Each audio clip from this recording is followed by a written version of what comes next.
ناظرین، سقراط جسے دنیا کا پہلا فلسفی شمار کیا جاتا ہے۔ سقراط کے بارے میں دلچسپ بات یہ ہے کہ اس نے کوئی کتاب نہیں لکھی کیونکہ وہ لکھنا نہیں جانتا تھا۔ سقراط کوئی زیادہ خوش شکل بھی نہیں تھا۔ اس کے شاگرد نے سقراط کی مثال ایک ایسے مجسمے سے دی ہے جو اوپر سے تو نہایت مسخہ خیز ہوتا ہے لیکن اس کے اندر دیوتا کی تصویر ہوتی ہے۔ عظیم فلسفی سقراط کی ماں دائیا تھی جبکہ باپ مجسمہ ساز تھا۔ سقراط کبھی بھی پیسہ کمانے کے بارے میں سنجیدہ نہیں ہوا تھا کیونکہ اس کی بیوی ہر وقت لڑتی رہتی تھی۔ سقراط نے اپنی بیوی کے عمل کا برا نہیں منایا۔ سقراط کا شاگرد کیٹو لکھتا ہے، ایک روز میں سقراط کے گھر گیا تو دیکھا کہ سقراط مکان کی دہلیز پر بیٹھا تھا۔ اس کی بیوی اس کو برا بھلا کہہ رہی تھی۔ سقراط کے ہونٹوں پر مسکراہٹ تھی۔ جب اس کی بیوی نے دیکھا کہ سقراط آگے سے کوئی جواب نہیں دیتا تو وہ غصہ سے مکان کے اندر گئی اور پانی سے بھرا ہوا تسلا لا کر سارا پانی سقراط پر انڈیل دیا۔ سقراط نے ہنس کر مجھ سے کہا، کیٹو، مجھے معلوم تھا بادل گرج رہے ہیں، بارش ہوگی۔ افلاطون بھی سقراط کا شاگرد تھا۔ افلاطون اپنے استاد سقراط کے پاس آیا اور اسے کہنے لگا، آپ کا نوکر بازار میں کھڑے ہو کر آپ کے بارے میں ہرزہ سرائی کر رہا تھا۔ سقراط نے مسکرا کر پوچھا، وہ کیا کہہ رہا تھا؟ افلاطون نے جذباتی لہجے میں جواب دیا، آپ کے بارے میں کہہ رہا تھا۔ سقراط نے ہاتھ کے اشارے سے اسے خاموش کروا دیا اور کہا، آپ یہ بات سنانے سے پہلے 3 کی کسوٹی پر پرکھو، اس کا تجزیہ کرو اور اس کے بعد فیصلہ کرو کہ کیا تمہیں جو بات تم مجھے بتانا چاہتے ہو بتانی چاہیے۔ افلاطون نے عرض کی، استاد محترم، 3 کی کسوٹی کیا ہے؟ سقراط نے کہا، کیا تمہیں یقین ہے کہ تم جو بات بتانے لگے ہو وہ 100% سچ ہے؟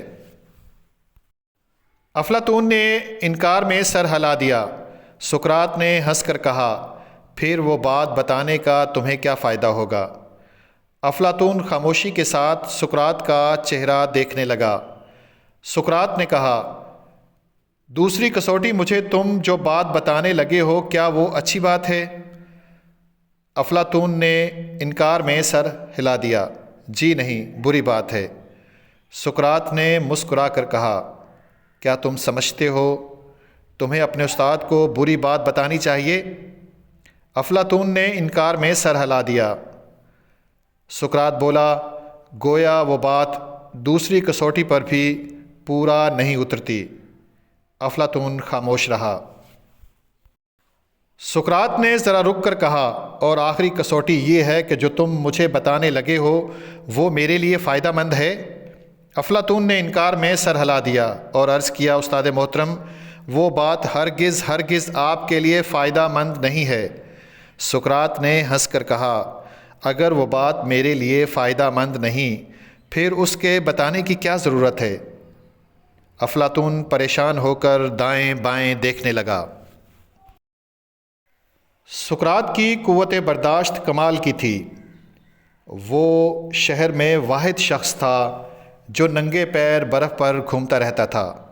سقراط نے نوجوانی میں میدان جنگ میں بہادری کا انعام حاصل کیا تھا۔ سقراط کا زیادہ وقت ایتھنز کے باغات اور عبادت گاہوں میں اپنے شاگردوں سے باتیں کرتے گزرتا تھا۔ آج سے 2500 سال پہلے کا عجیب و غریب فلسفی اپنی طرف سے کوئی فلسفہ بیان نہیں کرتا تھا۔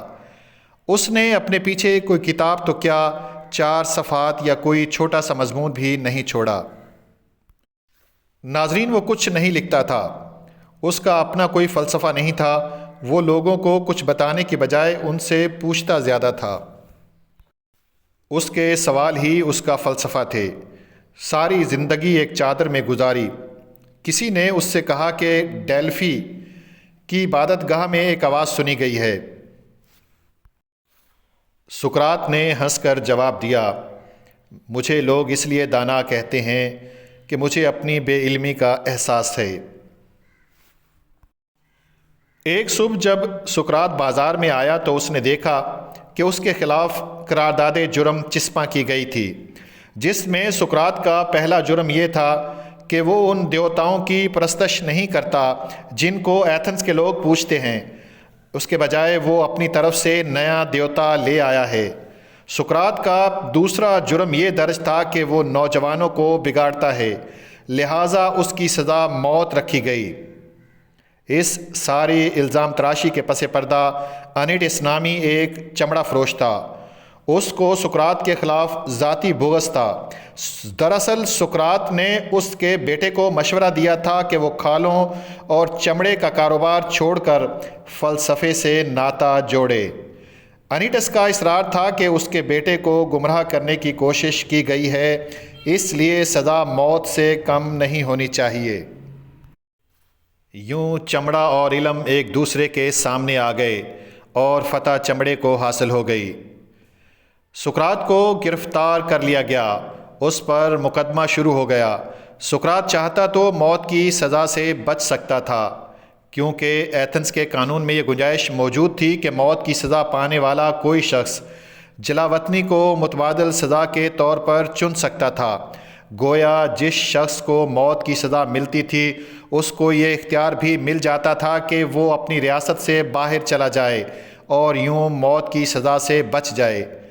سقراط جلاوطنی کا راستہ اختیار کر سکتا تھا، مگر وہ اس پر تیار نہ ہوا، کیونکہ وہ ایک محب وطن انسان تھا۔ اسے اپنے دیس کی مٹی سے بے پناہ محبت تھی۔ اس نے وطن کی خاطر موت کو ترجیح دی۔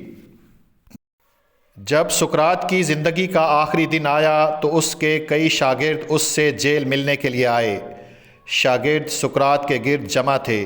سقراط ایک ایک کو اپنے پاس بلاتا، اس کے بالوں کو چھوتا اور ساتھ ساتھ زندگی، موت اور روح کی ابدیت کے بارے میں اپنے خیالات بیان کرتا۔ اس کا کہنا تھا موت تو ابدی نیند ہے جس میں کوئی ایذا رسانی نہیں، کوئی ظلم اور ناانصافی نہیں، کوئی مایوسی نہیں اور نہ ہی دکھ درد ہے۔ موت ایسا دروازہ ہے جس سے گزر کر ہم زمین میں داخل ہو جاتے ہیں، لہٰذا ہنسو اور میرے جانے پر افسوس نہ کرو۔ ایک شاگرد نے کہا، افسوس، ہمارے استاد کو بے گناہ مارا جا رہا ہے۔ سقراط نے مسکرا کر کہا، تو کیا تم چاہتے تھے کہ میں گناہ کرنے کے بعد مارا جاؤں؟ سقراط نے ہنستے ہوئے اپنے روتے ہوئے شاگردوں کے سامنے زہر کا پیالہ پی لیا۔